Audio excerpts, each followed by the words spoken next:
Bonjour et bienvenue dans cette formation débutant Blender, merci de l'avoir choisi. Donc dans cette formation, je vais vous décrire déjà tous les panneaux de Blender de façon détaillée, justement pour que vous ayez une idée du logiciel. Alors tout d'abord, on va commencer par le panneau du haut qui est le menu, donc le menu dans lequel vous avez File, avec tous les différents menus que vous avez justement dans le menu Fichier en général. Vous avez New, Open, donc nouveau, ouvrir la dernière session, récupérer l'autosave, puisque Blender fait des sauvegardes automatiques, donc ça permet de récupérer la sauvegarde automatique. Ici vous avez sauvegarder vers, donc choisir un autre nom de sauvegarde, sauvegarder une copie vers un autre nom. Donc ici un panneau qui est très important, qui est le User Preferences. Je vais en parler tout à l'heure. Donc le Save Setup File, donc le Setup File c'est le fichier de démarrage de Blender, donc là ça permet de le sauvegarder. Ici Load Factory Settings, donc c'est par exemple si vous avez changé Blender, justement l'interface de base de Blender, là ça permet de la réinitialiser comme l'interface qui était prévue initialement. Donc ici pour faire des links, pour faire des appends, donc aller chercher des parties, par exemple des modèles 3D dans d'autres fichiers Blender très facilement, importer des objets, en exporter, exporter vers des prendre justement des ressources extérieures dans d'autres fichiers, puis quitter Blender. Ici vous avez tous les menus de rendu, donc vous pouvez rendre une image, rendre une animation. Donc ça c'est rendu classique, donc rendu avec le Blender internal, donc le moteur de rendu historique de Blender, et puis le rendu Cycles qui est le nouveau moteur de rendu beaucoup plus réaliste. Vous avez le render animation, donc rendre des animations. Ici vous avez les mêmes fonctions mais en rendu OpenGL, donc ce sera moins joli, puisque le rendu OpenGL c'est ce qui permet justement d'afficher l'écran ici. Donc vous aurez en fait une vue de l'écran d'une certaine façon. Je vais vous montrer très facilement en faisant un rendu. Vous voyez ici on a mon cube, on voit encore la caméra et la lampe. Voilà. Donc ensuite Windows, donc vous avez Duplicate Windows, donc ça permet justement d'avoir voilà, une fenêtre de plus. Vous avez un nouveau Blender ici.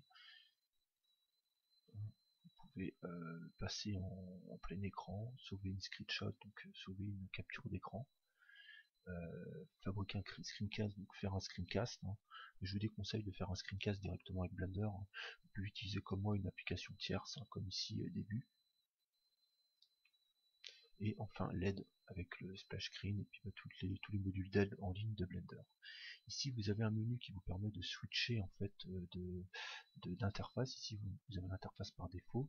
Vous pouvez par exemple utiliser cette interface qui est utilisée pour la création de jeux vidéo, celle-ci pour le motion tracking, donc c'est tout ce qui est incorporation de modèles 3D dans un environnement vidéo, pour faire des effets spéciaux, le scripting pour faire de la programmation, UV editing pour éditer des textures, vidéo editing pour éditer de la vidéo, compositing pour améliorer une image et puis la rendre plus jolie,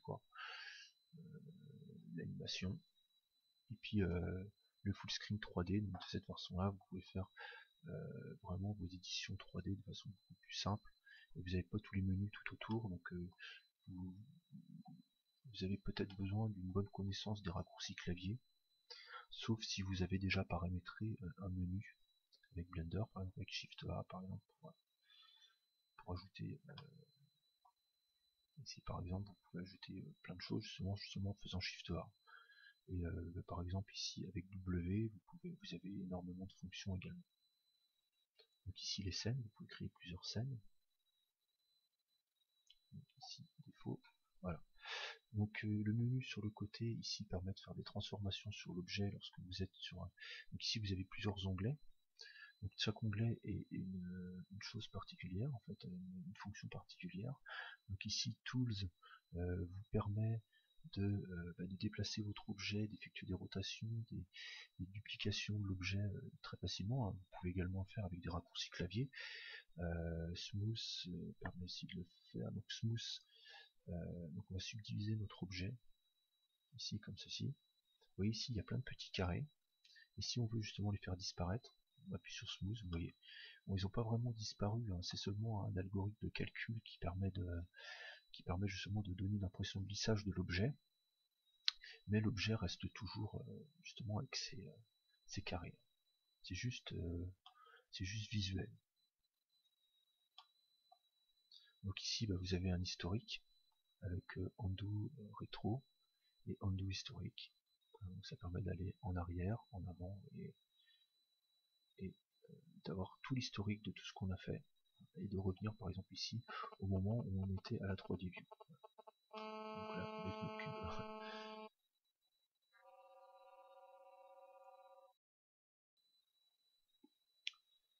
Donc voilà pour ce menu, donc toutes les modifications au niveau de l'objet.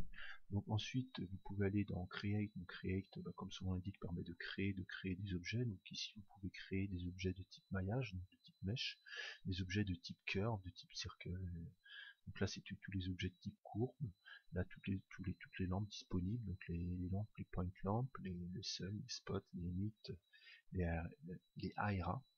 Donc ça c'est des zones d'éclairage. Des textes directement, des armatures, une lattice de déformation, un empty, donc ça c'est un objet vide qui permet justement d'interagir avec certaines fonctions de Blender pour pouvoir créer des effets intéressants, et des caméras, si on veut rajouter par exemple une caméra, on en a déjà eu ici, la caméra se symbolise comme ceci, voilà. Donc ensuite nous avons les relations, donc les relations entre les objets, ça va être par exemple si on veut joindre ces deux objets, on les sélectionne tous les deux, on met join, et de cette façon la lampe est jointe au cube. Donc c'est pas une relation qui est contrainte, donc on peut bouger l'un et l'autre, mais ils sont joints, ils sont dans un seul et même groupe. Voilà, donc il y a tous les exemples de relations qu'on peut avoir. Donc ensuite ici c'est toutes les fonctions d'animation, donc créer des keyframes. Par exemple ici j'en insère une, je mets localisation, rotation, donc on a plusieurs sortes de keyframes, les keyframes de localisation, celles de rotation, celles de redimensionnement, et celles qui permettent de tout faire en fait, localisation, rotation et redimensionnement. Et de cette façon-là, ici on a un trait jaune qui nous permet de voir en fait qu'on a créé une keyframe. Donc une image clé, on passe à 50, on déplace notre cube, on en crée une deuxième de localisation et rotation. D'ailleurs on va déplacer, on va faire une rotation, on va redimensionner, on va limiter l'animation à 50 images, et là on va pouvoir faire Alt A. Voilà. J'ai dû faire que localisation au départ, c'est pour ça que ça n'a rien fait. Donc je fais localisation, rotation et redimensionnement. Je vais au bout, je fais hop, hop, et là je fais insérer localisation, redimensionnement, et de cette façon on a toutes les fonctions de redimensionnement et de déplacement, de redimensionnement et de rotation qui sont pris en compte. Donc voilà le panneau d'animation. Donc on peut également calculer justement le motion path, donc c'est le chemin de déplacement de l'objet. Donc ici on peut le calculer, hein. On va faire de l'image 1 à l'image 50, et ce que nous allons avoir c'est en fait un trait qui va montrer le déplacement de l'objet. Voilà. Et en fonction justement de la vitesse de déplacement de l'objet, les points seront plus ou moins rapprochés les uns des autres. Le physics, donc le physics ça va être tout ce qui est physique, donc ajouter des objets actifs et passifs, donc ça permet de faire tomber des objets sur une surface par exemple, donner des effets de gravité, et le Grace Pencil qui permet justement de dessiner directement dans la timeline. Voilà. On peut dessiner directement, par exemple pour dire voilà, le cube on doit le mettre là, ça permet de faire par exemple du travail collaboratif, c'est-à-dire on se passe le fichier, puis on peut marquer en fait, chacun marque ses propres petites annotations très simplement. On a également ici une règle qui permet de mesurer par exemple des espacements entre les objets. Ici on peut savoir qu'on a 25 unités. Hein. Voilà. Donc ici on a l'outliner, donc pour faire simple, l'outliner permet d'avoir toutes les fonctions, tous les objets ici, vous voyez, qui sont représentés ici. On peut avoir des décompositions au niveau de l'objet, donc par exemple au niveau du cube on a plusieurs choses, toutes les informations concernant l'animation du cube ici, et toutes les informations concernant le cube en lui-même avec les matériaux et les textures qui y sont ajoutées. Ici on a la lampe, donc avec une partie lampe tout simplement, et le panneau d'en dessous, celui-ci, panneau des propriétés, qui permet de faire énormément de choses, enfin qui permet de faire tout le reste, qui permet ici un panneau de rendu, qui permet justement de gérer toutes les fonctions de rendu, donc le rendu de l'objet, c'est la vue de la caméra, donc là la caméra ne voit pas le cube, puisqu'elle est ici, et elle est pointée vers là, donc elle ne voit rien, mais pour changer cette caméra là, il suffit de se focaliser par exemple sur le cube, comme ceci, et de faire CTRL ALT 0, et de cette façon,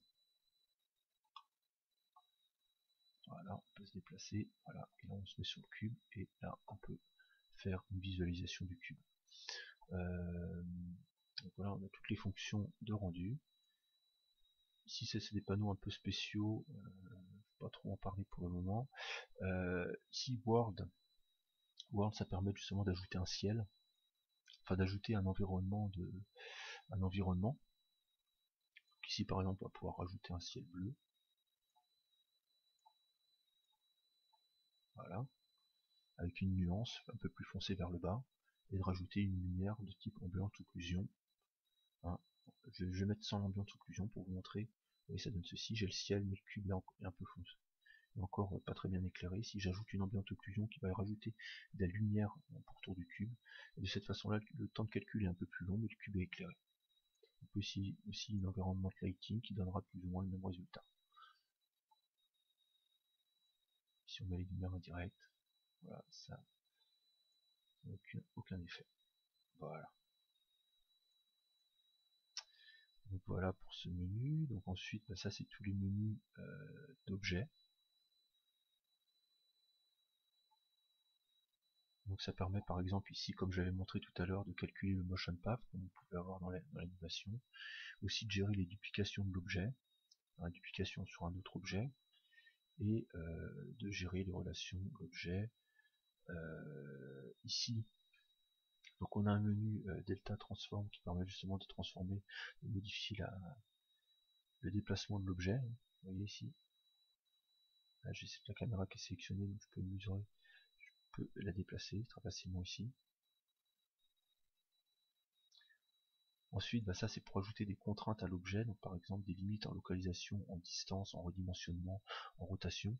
Ces fonctions sont principalement utilisées dans l'animation, par exemple lorsqu'on a un pied, le pied d'une personne, on veut pas qu'elle traverse le sol. Là par exemple on a le pied d'une personne, et là on a le sol, on veut pas que le pied traverse le sol. Et on donne une contrainte, on dit le pied ne pourra pas traverser le sol, c'est ça une contrainte. Donc on peut donner des contraintes en redimensionnement, localisation, en redimensionnement, et de plein d'autres il y a plein d'autres contraintes, donc par exemple à la distance, encore le redimensionnement, et plein d'autres justement au niveau de l'animation ici, pour contraindre les objets. Donc ça c'est toutes les fonctions de la caméra. Donc on peut choisir la distance focale de la caméra. Donc là je n'avance pas en fait avec la caméra, c'est juste un zoom. On peut choisir justement la déplacer ici, comme ceci. On peut choisir différents presets de caméra. Donc par exemple ici avec la Canon, c'est avec différents types de caméras, ce qui permet de faire, donc ces fonctions sont plus utilisées dans le cadre du motion tracking, qui permet justement d'incorporer des objets 3D dans un environnement, dans une vidéo, par exemple pour mettre un robot dans un environnement réel, et en fonction de la caméra avec laquelle on va filmer la scène, en fait, il y a différents types de caméras qui vont permettre d'adapter au mieux l'objet à la scène.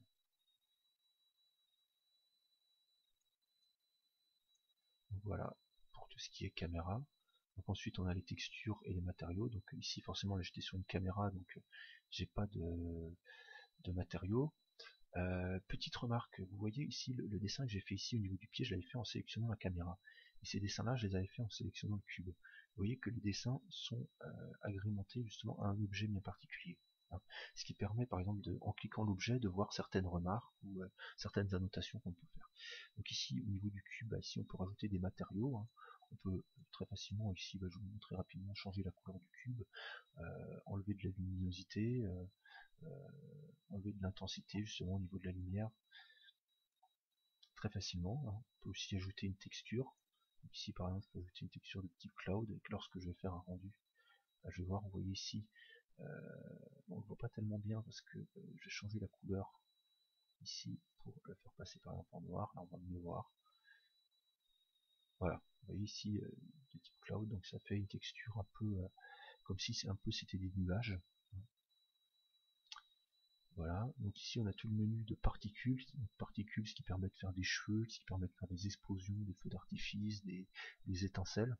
Ici on peut avoir, ici j'ai ajouté un système de particules, vous pouvez voir si je fais Alt A pour démarrer l'animation. Vous voyez, notre cube bouge et en même temps émet des petites paillettes, c'est ça les particules. On peut aussi faire les particules de type, donc ça c'est type émission, ce qui permet de faire des explosions, mais aussi on peut faire de type cheveux, et de cette façon, là on a des cheveux comme si il y a des cheveux avec du gel, énormément de gel. Et de toute façon ces cheveux là peuvent être coiffés après ici, avec un outil de coiffage très simple d'utilisation, lorsqu'on le trouve, voilà. Et ici vous voyez, on peut coiffer les cheveux très simplement.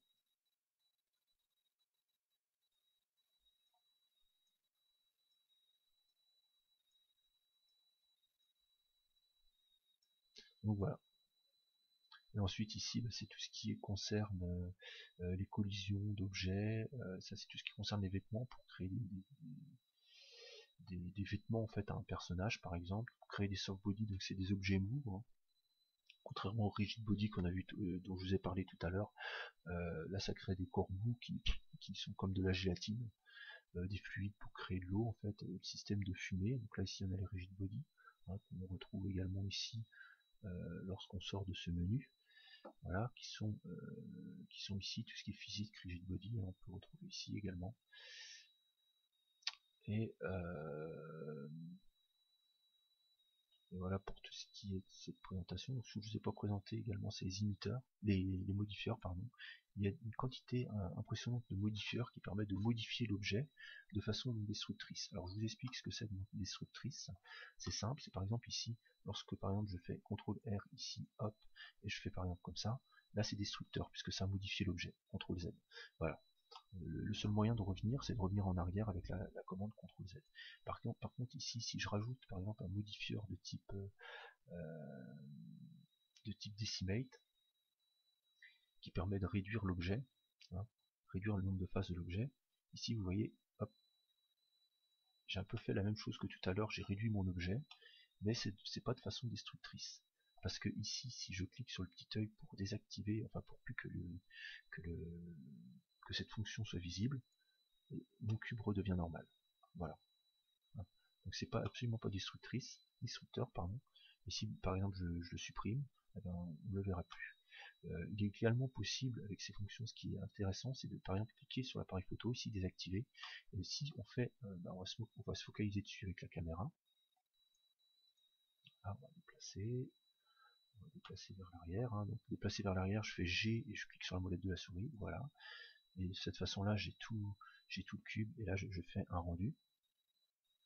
Lorsque je vais faire un rendu ici, vous allez voir que ça va mettre un peu de temps, j'ai mon cube. Vous voyez, j'ai mon cube, alors qu'ici, j'ai bien j'ai plus un cube, j'ai un losange. C'est parce que dans les fonctions ici, j'ai rendu visible ce modifieur uniquement dans la vue 3D, mais plus au niveau du rendu. Voilà. Donc il y a plein de modifieurs de type comme ça, donc je vous fais vite fait. Array, ça permet de créer des copies de l'objet de façon très rapide. Bevel, ça permet de faire des biseaux, donc de créer par exemple lorsqu'on a, je vous dessine ça vite fait, lorsqu'on a une arête ici, de créer en fait un arrondi à la place de l'arête. Build, ça permet de construire l'objet, donc par exemple ici on a on va pouvoir le voir directement. Vous voyez ici ça a enlevé des faces, et si je réduis en fait cette longueur, vous voyez, mon objet se déconstruit. Et même encore plus simple ici, si je fais une longueur de 40, mettons, si je me déplace dans la timeline, vous voyez, alors mon objet se déplace déjà. Alors je vais peut-être plutôt le faire avec un autre objet, ça va être plus clair. Donc je vais faire Mesh, Cube, là j'ai déplacé le cube, je vais appuyer sur le point du pavé numérique pour me focaliser sur mon cube. Et ici mon cube, mettons, je vais lui faire un decimate, un build plutôt, c'était sur le build que j'étais, et je fais une animation de 1 à 50, voilà, et je vais jouer l'animation. Vous voyez, ça construit mon cube. Même pas tout mon cube, hein. Parce que là je dois pas être exactement... je vais mettre de 1 à 40.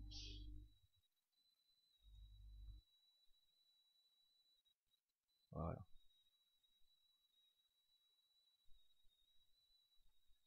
Voilà pour que ce qui est du modifieur build. Donc il y a énormément d'autres modifieurs de disponibles. J'ai vraiment pas le temps de vous parler de tout ici dans cette formation à l'interface de Blender. Voilà, cette formation est terminée, j'espère qu'elle vous aura plu. N'hésitez pas à me faire part de vos remarques sur cette formation, sur ma chaîne YouTube, ou sur mon Facebook, ou sur mon Twitter. Et puis à très bientôt, je l'espère, pour une prochaine formation.